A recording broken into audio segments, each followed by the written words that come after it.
Urugulo. A na-ebulukwa mmadụ elu ọmụma. Onye mee nke ọma. Ebulie ya elu. Si ya jide nke oji na-aga n'ihu. Biko ka anyị gbakọ kịta. Wee kelee Eze-Ana. Eze-Ana ị ga-adị. Eze-Ana Ugochi tubelu. Eze-Ana Ugochi tubelu. Nwoke ọma na oraifite. Ị ga-adị.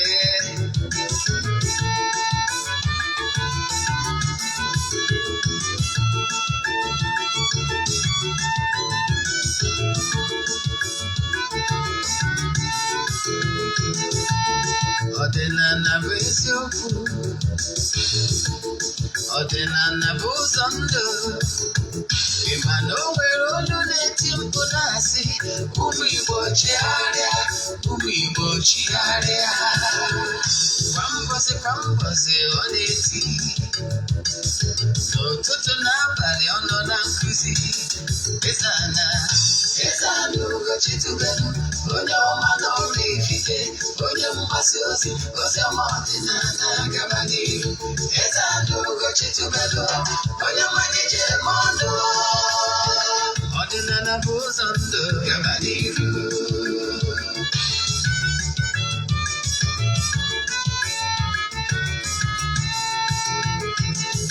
Eze-Ana Ugochi tubelu. Onye ọma na oraifite. Onye mgbasa ozi ọma ọdịnala gaba n'ihu. Eze-Ana Ugochi tubelu. Onye mmalite eme ọnụ. Ọdịnala bụ ụzọ ndụ gaba n'ihu. Eze-Ana ga-adị. Ugochi tubelu ga-adị. Ugochi tubelu tempụl. Ọ ya adị. Maka na eziokwu anwa jaja. Ndị okenye ga-anyị front and back. Ndị okenye anyị front and back. Front kala aka ghọrọ ụmụ Igbo. Si anyị rapụ nke anyị na nke faka mma. Buru Baịbụl bịa. Akwụkwọ akụkọ. Mepekwa chọọchị fa. Okwulu ụka adịkwa. Mmanụ Ugochi tubelu ekweghị ekwe. Eze-Ana si na ọma mgbe. Ọdịnala amanwụ chacha. Oge ọbụla ọ na-eti. Ọ nọ na nkụzi. Chukwu abịa ma gbaa gị ume. Ọdịnala ya dị. Ụtụtụ ọma na ụmụ ọdịnala Igbo. Anyị abịagokwa n'oge awa nke eziokwu. Oge anyị ji awa eziokwu niile agba. Nke ọ bụ mụnwa bụ Ogbuefi Eze-Ana Ugochi tubelu na oraifite na-anọ n'isi ya. Maka ndị ọ bụ tata ka ha na-afụ m na soshal midia. Afa m bụ Ogbuefi Eze-Ana Ugochi tubelu na oraifite. Abụ m onye isi nchụaja na Ugochi tubelu ọdịnala tempụl. Anyị na-agba afa miri emi rụkwazi ọrụ mmụọ dị iche iche. Abụkwazị m onye isi nchụaja na ọdịnala restoration prayer ministry. Bụrụkwazị onye mgbasa ozi ọdịnala Igbo. So you can call me an ordinary evangelist. I will answer. My mission is to help people live better life. N'ụbọchị tata, isiokwu anyị bụ what you must do after consulting Afa and the spiritual exercise. Very important. Ihe eme ma ọ bụrụ na ị gbachala afa ijibere ego ị ga-eji wee lụọ ọrụ dị n'ụzọ gị. Kere ihe ị ga na-eme ka ego wee bịa. Anyị wee kwuo na spiritual exercise. Etu ị ga-esi wee na-achụ àjà, na-aga ọfọ, na-ekwubi okwu n'isi gị. When you are broke. Ọnya bụ isiokwu anyị. Gee ntị ma gee ntị nke ọma ka ị lee know what will help you to change your life for good. Mana before ngaba n'iru, ọkwa dị mkpa. Echefuna na àjà anyị na-achụ kwa ọnwa nke ọnwa Ọktoba ka na-aga n'iru. Ndị niile sonyere na ya bụ àjà ga-enweta ihe àjà, nchịkọta ihe àjà nọ nke ọnwa Ọktoba. na ngwụcha ụbọchị ikpeazụ n'ọnwa Ọktoba. Ọ bụrụ na ị sonyebeghị mana ị ka chọrọ isonye na nke Ọktoba, ị ka nwere ike ime nke a. Ihe ị ga-eme bụ, ndị na-esonye bụ amarigo ka esi eme ya, mana maka gị bụ onye ọfụ, ị ga-eme wee forward ya 3 prayer request, then make donation token to the account number. Echatizie m na WhatsApp agwa gị other details I need from you in order to book you. Nke bụ eziokwu na ike dị na aja a na-achụ n'ugwu. Yes, esigo na aja abụnye ọtụtụ ndị mmadụ elu, mana anyị anaghị esho ihu ọlụ na social media maka na ọ dịrọ mkpa. Yes, ọ dịrọ necessary. Then ka anyị gabazie n'iru ihe anyị ji maka ya wee bịa. Iche isonye na aja nke ọnwa maọbụ nke ọnwa na-abịanụ, chaatịa m na WhatsApp 08138243871. I repeat, 08138243871. Yes. Nke ọzọ, ọ bụrụ na ị laikiri nkụzi ị na-anụ taa, na ị chọrọ ịnụ ya ọzọ, maọbụ na ị chọrọ ishiarị ya mmadụ, maọbụkwa ndị chọrọ ige ntị na nkụzi niile anyị na-akụzi kwa ụbọchị n'ọdịnala Igbo, visit my YouTube channel. Anyị nwere over 1000 lectures na ya bụ YouTube channel, Ogbuefi Eze-Ana Ugochi tubelu oraifite. Nyanwa bụ YouTube channel m. Ọ bụkwa ndị na-esonyela anyị site n'Eziokwu TV. Ọ bụrụ na o nwere Nollywood movie ọ bụla ị watchiri ebe a, nwere ebe ọzọ ị ga-watch ya, because all our movies a na-eshow n'Eziokwu TV is exclusively owned by Ugochi tubelu movie productions. Ọ bụrụ na English movie, jee na Ugochi tubelu movie productions ka ị watch ya. Ọ bụrụ na Igbo movie, jee na Eziokwu TV Nollywood movies watch kwazia. Isi akwado ya ndị mmadụ. Ọ bụrụ na ị na-anụ onu m, ị makwa na ị nwere ike igoro decoder, SatView decoder, ebe a ka ị ga-enweta Eziokwu TV. Yes, SatView decoder is free to air. You are not paying a dime. Once you go to the decoder, tinye ya satellite dish pan, ụmụ ihe DSTV pana, ị ga na-enweta Eziokwu TV free of charge. Yes. Then, ọ bụrụ ọsọ Eziokwu TV ka ị ga na-enweta na decoder ahụ, enwere lots of channels ị ga-enweta, educative channels. Ma ya kpọsịba afa ha dị plenty ga-amasị gị. Ọ bụrụ na ị chọrọ igota decoder, ihe a na-eli ya bụ 16,000 naira. Ị kpọtụrụ m na WhatsApp nọmba m na ị chọrọ ya bụ decoder. Ọ bụrụ na ị ga-abịa ụlọ Oraifite bịagoro ya, fine, 16,000. Ọ bụrụ nwanne ị chọrọ ka e merụ ya wee bie, ego ga-atụkwasị n'elu ya bụ 16,000 nwụsị ego wee bie. Then ka anyị gabazie n'iru na nkụzi anyị ji bịa. Akọwago m gịnị bụ afa, wee kọwara gị na enwere ụdị afa dị iche iche. Akọwago m ya mbụ, ndị na-esonyere m oge ọbụla, sị gị na mgbe eziri ozi afa ka ọ bụ, egburu ya n'ụdị amụma, abịazie ya n'ozi. Ọ bụ nwoke eziri gị ya, ọ bụ nwaanyị ziri gị ya, n'ụdị ọsọ gwara onye asị zie ya bụ ozi, ma na ozi mmụọ. Then ma ọ bụ na nlọ ka a bịazie ozi a, ị na-agakwana ya anya, ozi a abịazie gị n'ụdị ọ bụla esizi gị ya bụ ịgwa gị ihe na-eme na mmụọ, and that is afa. Afa bụ to find out your state, the state of things concerning you in the spiritual realm. Nyanwa bụ afa. Ife ọzọ m ejikọwakwalụ gị ka ịghọta ihe wa afa bụ, afa anọ ka onye jere lab. Afa bụ spiritual lab. Ọ dị ka etu ijere na ụlọ ọgwụ, emesịa gị lab, chọpụta ihe na-enye gị nsogbu. O nwere ike ọ bụrụ na ị marọ na ihe anwa na-enye gị nsogbu, ma ọ bụ na ọrịa anwa dị gị n'ahụ, enwere ike ị nwere idea o nwere ike ọ bụrụ na ya bụ sign ya amanifest go ọfụma na ya na-ayazie nnukwu ahụ, nwee ike ọ bụrụ na eri ya wabara ahụ mana enwego symptom. Agwana gị ihe afa ji dị mma na ị ga na-anọ agba afa, nke bụ eziokwu bụ na o nwere ihe ọbụla ga-eme in this gross material world, that is this physical world, ma ọ bụrụ na ihe agha eburu ụzọ mee na mmụọ, nke bụ eziokwu ka m na-agwa gị. Because na the spiritual control the physical.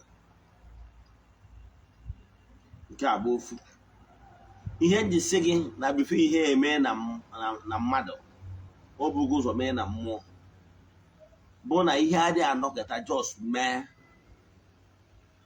Ihe na-ebu ụzọ na-akwado ọkwadocha na mmụọ ọpụta ife. Ọnyanwa bụ the essence of prayer. Maka na ihe jisi gị kpee ekpere ewu ka ị wee gbochie ya bụ ihe mgbochi, ka ikwubi okwu ka e wee gbochie ya bụ ihe mgbochi nke nka nọ na mmụọ, nke ha pụtabere ihe. Ọnya kpatalụ na ọ bụrụgodo na ijelu ụlọ ọgwụ, afta ka a diagnose chara gị, achọpụta na ị nwere BP, achọpụta na ị nwere shuga, o nwere ụfọdụ ihe a ga-asị gị na-eme, o nwere ihe ụfọdụ a ga na-asị gị na-asọ ka ị wee dị ndụ. Maka na nsọ bụ ndụ. Ị ga-abụ ndụ na-azị ya asị afa. Nsọ bụ ndụ. Ọkwa na anị, ọ bụrụ na iwe onye Igbo, ị ga-anụdugo nsọ bụ ndụ. O nwere ndị na-azị ya asọ n'Igbo. Yes, my brother, nsọ bụ ndụ. So mgbe anwa ihe eji sị gị gbaa afa ka ị wee malụ ihe na-eme na mmụọ ka ọnọdụ gị si wee kwụrụ. Maka na ndị Igbo na-ajụ sị, na-ekwukwazi n'okwu na onye ajụjụ anara efu ụzọ. Onye ajụjụ anara efu ụzọ. Ị na-ajụ a na-ajụjụ, you never lost. Etu a ka ọ dịkwazi onye na-ajụ ajụjụ gbasara ahụike n'ụlọ ọgwụ. O nwere ihe a na-akpọ routine check. Ị nwere ike ịnọ imeche mgbe ị yabara ahụ, the last time m ṅụrụ drip dịka over 10 years ago. Imeche mgbe ị yabara ahụ, yes, mana ị kwesịrị inwe ịnọ n'ịka ahụ si wee dị gị. Ma ọ bụ na o nwere na anyị nwawo ndị megoro ya na routine check every 6 months, just jee chekie, ọ nwere ihe na-eme gị, mana ọ just normal checking. Ije mee checking, mara ka ime ahụ gị si wee dị, mara ihe a ga-asị gị si ọrụ nka gịribe nka. Ọ dị very important. Maka na ị nwere ike ije ụlọ ọgwụ ahụ enyerecha ahụ gị, asị gị nekọ na shuga level gị na-agbagota, ibido sọba nsọ sọba nri ka ị wee dị ndụ. Ọnya bụ nsọ a bụ ndụ. Ma ọ nwere enwe ike nnecha agha sị na ị nwekwara na ọsa, ga edizikwana ihe dị etu a, ga edizikwana ụmụ ihe kontenụrụ gas. Yes, agwaghị ihe ndị ị ga na-asụ ka ọ ghara ide etriga na-eme ya ọnọdụ ahụ ka ọ na-akawanye njọ wee na-ebute ahụ ike gị. Etu a ka ọ dị n'afa. Ịgbasi afa, ihe afa ga-emerụ gị bụ na afa ga-akọwalụ gị etu ọnọdụ gị si dị na mmụọ. Ịma na o nwere ka mmụọ si eme ihe. Ọ bụrụ ụbọchị ụkwada ka ọ na-ele, ọ bụrụkwa na ụbọchị imejọrọ mmadụ ka ị ga-enweta ntaramahụhụ dị ya, ma ụbọchị imejọrọ mmụọ ka ị ga-enweta ntaramahụhụ dị ya. Maka na ndị Igbo na-atụ ilu sị na ọ bụrụ ụbọchị nwatakịrị gafuru mmanụ ka a na-abọ ya ọbọ, n'ụbọchị ọ gafuru obodo ahụ. Yes, ọ bụrụ ụbọchị ahụ mebiri ihe mmụọ ka ọ ga-enyewe nsogbu. No many years later. Yes, ka m were onwe mmadụ, were ezinụlọ mmadụ, nnukwu nna m bụ Eze-Ana ebuo, ọ chiri ọzọ, chiri nnukwu ọzọ. Mgbe ọ dị ndụ, ọ dibịa ka ọ bụ na-enye mgbọrọgwụ na ahịhịa. Nyenwa bụ nna mụtara nna m direct, onye ọzọ ka ọ bụ, bụrụ ọgaranya mgbe gboo. Mana dịka nna m si kọrọ nya bụ akụkọ, bifo ọ nwụrụ, ọ gbọrọ nna m wee were ọfọ wee nye nna m n'aka. Nna m abụrụ dị ọkpara, mana eji m n'aka na onye mmụọ chụso ya, nwa na onwe ma the reason why o ji wee decide ya inye nna m ya bụ ọfọ. Onye nna m ya bụ ọfọ ime ihe nna m mere n'udo, na nna m na-eje ụka. O ji ọrụ ụka, ndị mmadụ saa ya isi, gbu ya na ụdị ife a adọrọ nọọ ikpere arụsị wee ji famili ọfọ. O wee were ọfọ a wee detufuo. Nna m ji ọnụ ya wee kọrọ nya bụ akụkọ. O wee were ọfọ a wee tufuo. Ọ sị na mgbe e mekwara ihe a na ya ka bụ okorobịa, mana na eturugbo okorobịa nnọọ ịnụ nwaanyị, ya wee tufuo ọfọ a. Mana na ya nọgide obi wee na-apịa ịtarị na ọfọ a ya tụfuo nwere ike imecha anyị nwee nsogbu. O wee jezie na mbụbụ ahụ, after some time o tegere aka, ejezie na mbụbụ ahụ ka e werekwa ya bụ ọfọ ahụ ya tụfuru, chọzie ya, ọ bụrụ na esugo ebe ahụ ọkụ. Otu a ka ọfọ a si wee na. Mgbe ọ na-akọrọ m ihe, eriri m ihe m front and back, maka na mgbe eso m na ndị na-ebu Baịbụl nọ na charismatic na-eme ole nke ọ dị na akwụkwọ nsọ, so o nwere ihe m nwere ya. Mana the last days of my father, oge ọ na-aya ahụ, o mechara wish ya na ya chọrọ ka emedocha ụmụ ihe ọdịnala ya emedoro ọnụ before finally isi otu na ahụ ahụ ọnwụ. Gịnị ka m na-achọ ịkọwa? Mana mgbe ọ nwụsịzi ya, nwa ụdị ọbara nna m, ọfọ a bido nyewekwa nsogbu, na-enwe rise and fall. Registered m the first my Nigerian Limited when I was 22 years. Abatara m ego n'oge. I was one of the known company, water drilling company, enwere n'Ọnịcha, Anambra Assistant, Volunteer Integrated Limited. Office m dị n'Ọnịcha Owerri Road, 105 Ọnịcha Owerri Road. Anyị adị arụ ọrụ nwee mgbe machine, ma enwe at that age enwego m drilling rig. Ọ bụrụ na ịma moto a na-agbapụ mmiri, I have my own. Our machine na-alụ from site to site. I had enwe chance.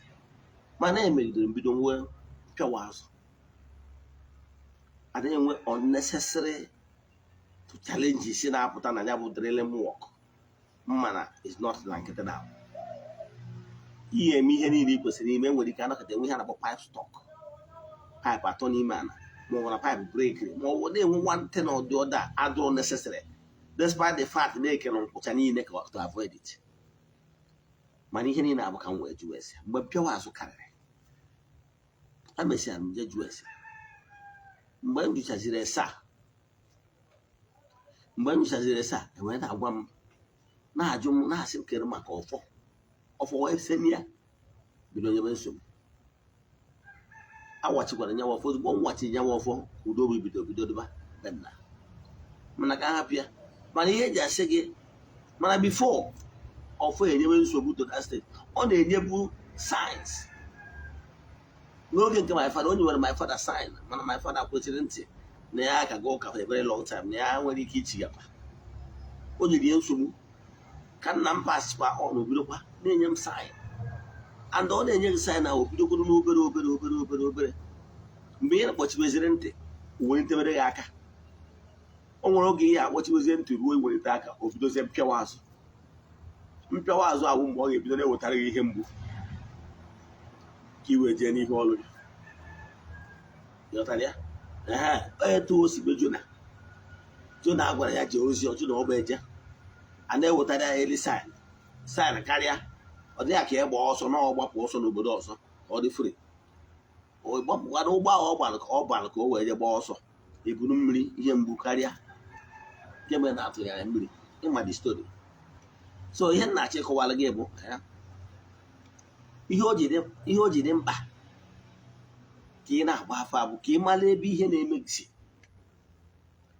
Maka na onye amara ebe esi n'ozu na-agba ọchị ịbụ osi n'ebe sọrọ ya na-abụ. Mana ọ bụrụ na ị gere ntị mara ebe nsogbu gị si, example, ọ bụrụ na ị bụ onye na-enwe ọsa, achọrọ m iji mara gị atụ. Ị bụrụ onye na-enwe ọsa, ọ bụrụ na ị chọrọ ka ọsa gị anya na, o nwere ụfọdụ ihe ị kwesịrị ịsọ. Yes, na ọ bụrụ na ị chọrọ ya bụ ọsa na, and ọ bụrụ na ị sọrọ ihe ndị a, ọsa gị ama anata. Mgbe anyị nwere ike iso na ndị na-ekwu na ọsa enwere ọgwụ na ọsa adịghị anana. My brother, my sister, ọ maka na ị sọrọ ihe kwesịrị ịsọ. Ị bụrụ onye na-enwe ọsa, mmadụ enidiri ịgwa gị na ị ga-asọ ose. Mmadụ enidiri ịgwa gị na ị ga-asọ iche ka agụgụ sie gị ike too much before rie nri. Mmadụ enidiri ịgwa gị na ị ga-ewepụ aka n'ihe ọbụla gbasara ịṅụ nkwụ because of gas dị na nkwụ, ma ọ bụ ịṅụ tii because of gas dị na ya. Mmadụ enidiri ịgwa gị na iwerata aka iri ofe egusi and other diet, ma ọ bụ iri beans, ma ọ bụ iri other diets na-etrik ya. Mana ọ bụrụ na ị marọ, ị nwere ike continue na-eri dis diets ndị a ngwuru ya for ọsa gị. Ọsa ị na-abụgoro na ngo the best medicine ọmana. Mana ọ bụrụ na ịma na ị nwere ọsa, ị na-eri ojoko. Gịnị bụ ojoko? Ojoko bụ plantain na-achara acha. Yes, ọ nkwado ka esi eji plantain na-aprepa ọgwụ. Ọ bụrụ ya ka m bịara ikwu maka taa ọgwụ ọsa. Mana ọ bụrụ chọrọ iri ihe dịka porridge, irie plantain porridge, na-eri more of plantain. Ihe plantain contain ga-enyere gị aka ka iruo ya. Mana ọ bụrụ ka ihe ahụ ime ugbo na-amụ na-ete kwụsị, no, because ọsa ga-ebidoro one day. So you can cure that your ulcer using good diets. You know ya? Etu aka ọ dị n'ihe mmụọ. Ọnya ka anyị si nwande gbaa afa mara ihe na-eme gị. Ọ bụrụ na agbara afa, o wee bụrụ na ngwurube nna gị nwere ebe unu si wee mejọọ, ma ọ bụ na-eji emebi ọfọ, ịmakwa na ọfọ a contains all the prayers of your ancestors. Maka na ọ na-abụ ha na-ekwupi okwu ma ife ọma na-eme na be nna ndị ọzọ na ngwuru ndị ọzọ, ife ọma na ọ ga-eme na ngwuru asị isi oti ọfụna. Ọ sị na ha ga-adị ka echi na echi adị agwụ agwụ oti ọfụna. Ọ sị na ndụ ụmụ nwa dị ya na ga-adị. Ọ sị na ụmụ amụrụ amụ na ezinụlọ na ndụfa ga-adị oti ọfụna. That of anwa carries the prayer of all your ancestors. So when you throw it away, it's like you throw all the blessings and prayers and good longing, good wishes of your ancestors. Yenji wopto oge na born my daughter, then spend my money, evangelize. Maka na achọpụtara m na ọtụtụ ndị mmadụ amara ebe ihe na-eme ha si, and that is one of the cause. Now, ma ọ bụ na family unu wụ family unu bụ family ebe emebiri family ebe emebiri ọfọ, ma ọ bụ na ebe emegidere nwaanyị bịara ije di, nwee ike ọ bụrụ ebe emegidere nwaanyị bịara ije di, ma ọ bụ na ebe emegidere nwa ọkpụ o wee kwubi okwu, o wee na-enye nsogbu, then ọnya bụ ihe ya eme. Ihe ndị a niile dị very important. Ọ bụrụ ebe emegidere nwa ọkpụ ma nwaanyị bịara ije di, ihe unu ga-eme unu eme udo. Maka na ọ bụrụ na nwa ọkpụ anwa ma nwaanyị bịara ije di na-emelụ emere ihe kwesịrị ime, then nwaanyị bịara ije di anwa ama adịnata happy. Ọ bụrụ na o nwere ozu akwara akwa, onye ahụ ama adị happy. Maka na ọ bụrụ na ozu ahụ akwara akwa, as long as unu enyebere befitting burial, o sonyebere n'ụwa nke ọzọ, ọma esonye n'otu ndị ichie maka na life is all about amụọ mmadụ ụbọchị mmadụ life is all about circle. We live life in circle. Now ụbọchị life mmadụ na-ebido ụbọchị amụrụ mmadụ wee end ya n'ụbọchị ụbọchị akwara onye ahụ wee sịa farewell, jee nke ọma. Ụbọchị ahụ o nwere mkpọ na agba eji asị onye ahụ jee nke ọma wee gbasa echi. So ị ma na onye ahụ complete go this particular circle.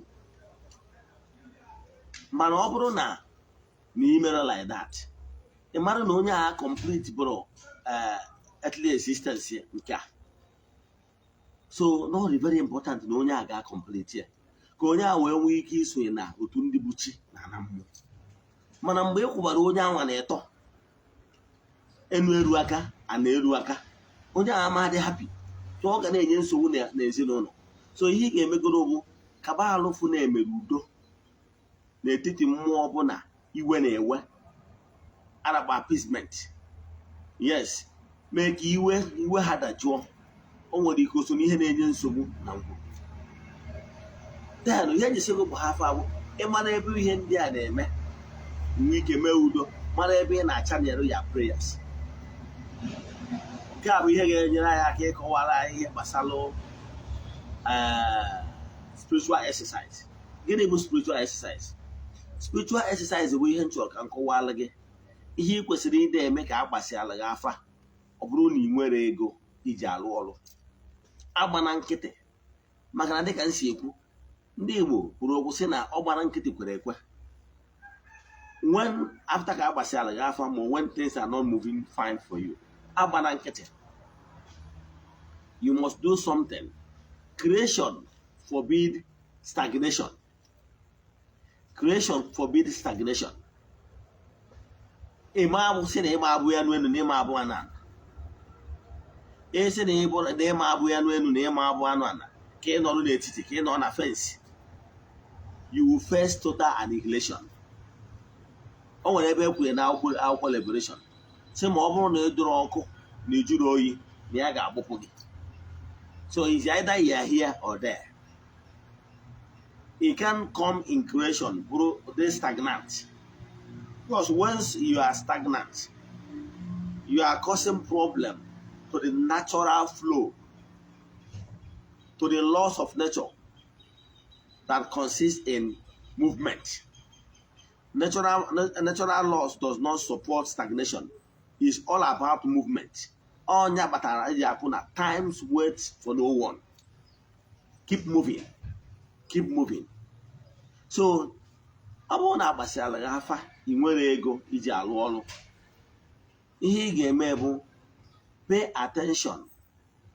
Bido na-eme ihe a na-akpọ spiritual exercise. Kedu ihe bụ spiritual exercise? Spiritual exercise ga-abụ mgbe ahụ iwepụtara gị na ụmụ mmụọ ji akpa nkata.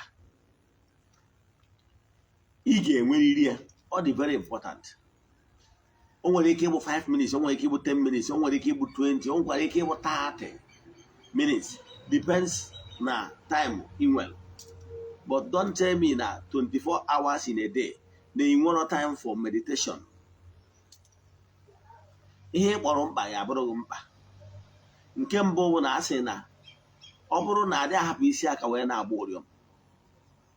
You must always move along with your spiritual forces, because they are the owner. They are the forces behind you. So without your spiritual forces, you will achieve nothing, because they are your backbone. Yes, they are the real you. So you need to always carry them along. That's your spiritual forces. So let me give you another example. Nne ma nkuzi mana nna like ihe ọmụma. Ihe nji ama atụ bụ na ichefuo ihe m kwuru ụtọ atụ mma ka mmalụ ga. When you go a successful company, conglomerate, or group of companies or ezigbo company, adị enwe board meeting.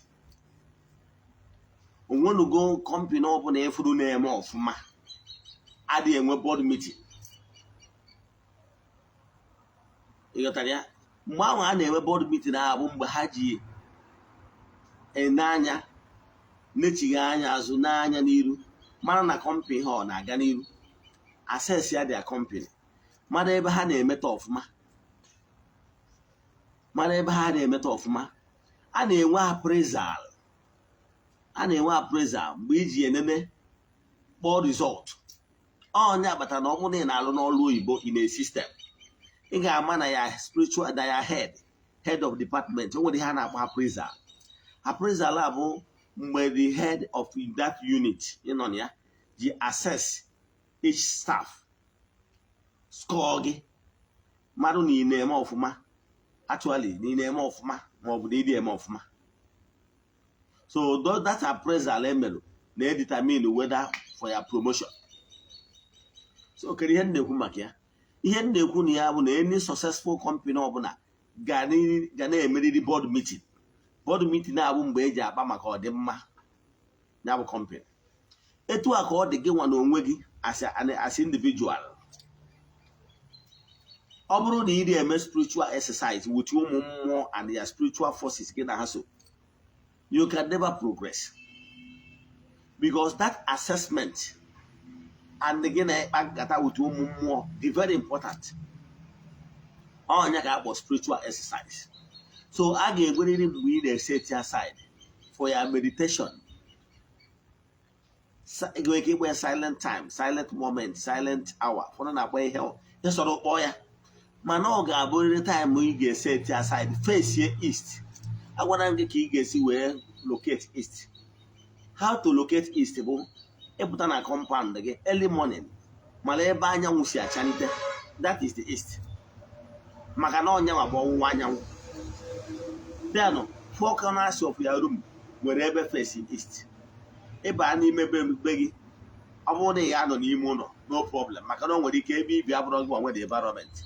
So o nwere ike onidie na ị ga-anọ n'ime ụlọ, no problem. Mana ị nọgo n'ime ụlọ gị chọpụta the side bụ east. You can place your altar. Ọ bụrụ na i build go altar, they can see wee kwuo ka i build your own altar, ọdịnala altar. Now you face it. Nwee time ọ ga-abụ ilu kpọkuo chi gị, kpọkuo mmụọ niile gị na ha so, n'aha Chukwu okike nke pụrụ ime ihe niile, kpọkuo ha sị a na-ebịakwa n'oge ị chọrọ ka gị na ha wee nọrịa. Tube ha afa, ịtụcha afa, then kpọkuo mmụọ niile gị na ha so, sị a na-ebịakwa n'oge oge gị na ha ji anọrị. Yọzie ha ihe ọbụla bụ ihe dị gị mkpa. Yọba ha ihe ọbụla dị gị mkpa. After you follow normal spiritual exercise, 1, you will thank them. You ask them for forgiveness. Prayer. What is prayer? More.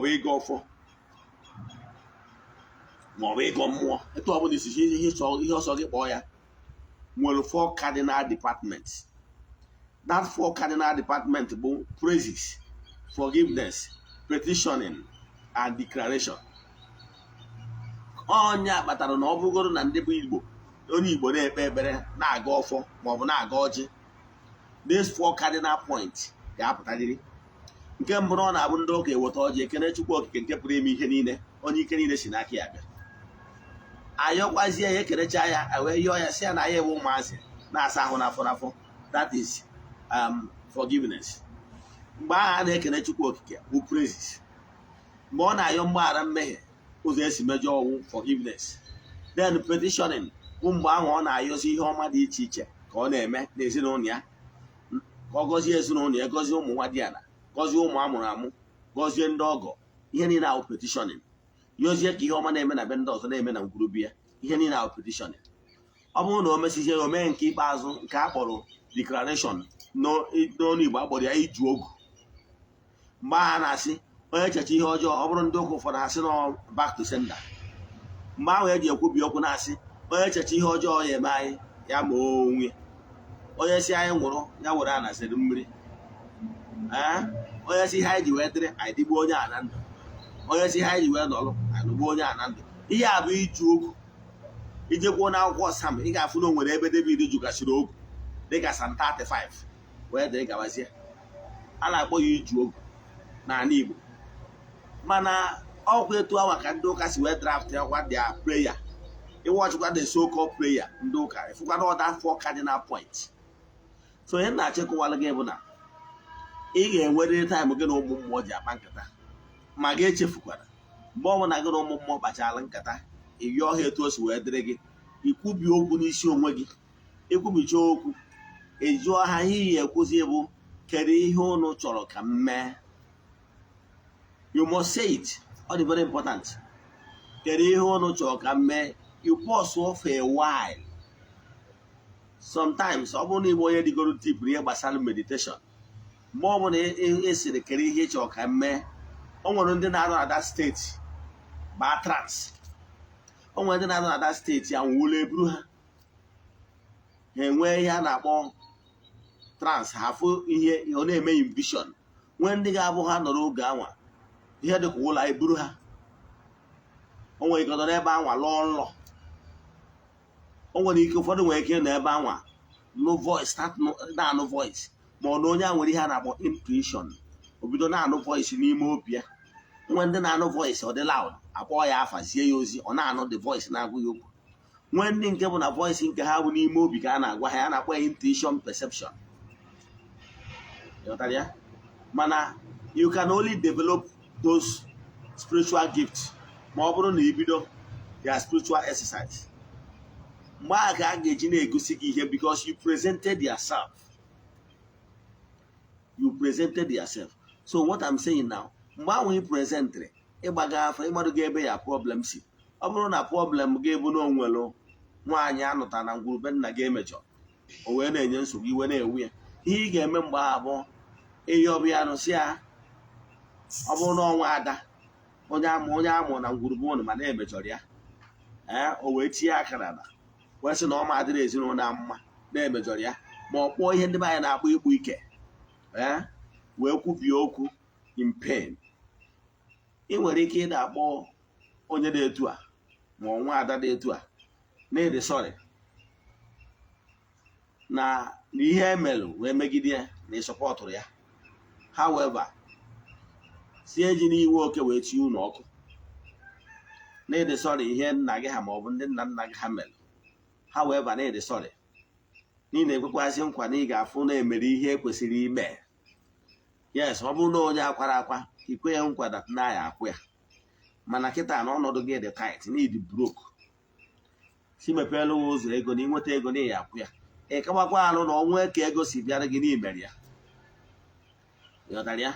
Then ibido na-ayọ maka na ịmadụ gị ebe problem gị si, ị na-achanelụ ya prayer, ya petitioning, ya appeasement towards that channel.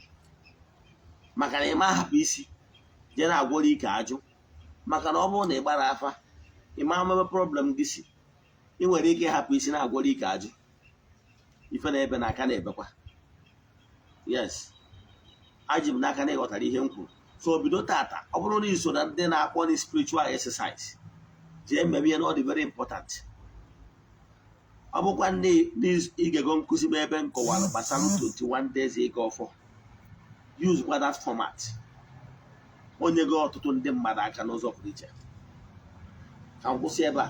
Inwe ajụjụ na nkụzi a ma ọ bụ na ịchọ ka agbaala gị afa miri emi, send alụ message na WhatsApp 0813 8243 871. I repeat 0813 8243 871. N'aha Chukwu Okike nke pụrụ ime ihe niile, onye ike niile si n'aka ya bịa. Ekwuo m okwu ngozi n'isi ndị niile sonyela anyị n'oge awa nke eziokwu a, ọ kachasị n'isi ndị children of the temple and the friends of the temple, ya nakwazi ndị niile sonyere anyị na aja anyị na-achụ kwa ọnwa nke ọnwa Ọktoba. A sị m na ọmaka ga-emere ụnụ, a sị m na onye na-achọ ụnụ ga-ada, na onye echeche ihe ọjọọ ya eme ụnụ na ọ ya eme onwe. A sị m na akakaka ya ama ụnụ na titiji ya ama ụnụ. A sị m na osisi fụrụ ụnụ na-atụ ufere ya amapụ ya ọnụ. A sị m onye si ihe ụnụ ji wee dịrị na ụnụ ga-adịgbu onye a na ndụ, onye si ihe ụnụ ji wee nọrọ na ụnụ ga-anọgbu onye a na ndụ. Onye ọbụla sị ka ya mee ụnụ na ọ karịrị ụnụ, mmụọ onye na-eri oke n'ụbọchị tata bụ eke. mmụọ niile na-eri oke n'ụbọchị taata bụ eke mebe onye anwa ma ọ bụ ndị anwa na ọkarịrị ha n'aha Chukwu okike nke pụrụ ime ihe niile, onye ike niile si n'aka ya abịa. Ka ọzọzie bụ ịnerecha ihe onyonyo anyị atụsara ya ndị ọzọ, ọ bụkwa ndị na-awa ọchị anyị n'Eziokwu TV, ọkwazie ndị mmadụ gbasara Eziokwu TV, you will always learn something that will change your life for good. Maka na anyị kwenyere ghọtakwazie na what you don't know is only a mystery to you. Na ihe dị mkpa bụ na-ekewara alụ na-apply the natural process, natural principles, and ịkpachakwara anya si ka imegide mmadụ maka na ike dị gị n'aka. Ọnwa onye iji nke ya n'ịbụ an uncle ma ọ bụ n'ịbụ okenye, ọ bụrụ na o nwere onye iji nke ya n'ịma na ihe abụọ ana ya iji abụrụ ana gị, na ana iji abụrụ ana gị, were ihe eweji ewechigharị ya azụ maka na ka ịma nke a ịmarọ nke ọzọ. Yes, imegidekwara mmadụ maka na o nwere onye ga-ekwuri ya, maka na efi na-enwere ọdụdụ na ụbọchị ya na-achụrụ ijiji. Ka m kwụsị ebe a ka ọ dịkwa na echi niile n'oge awa nke eziokwu. Daalụnụ.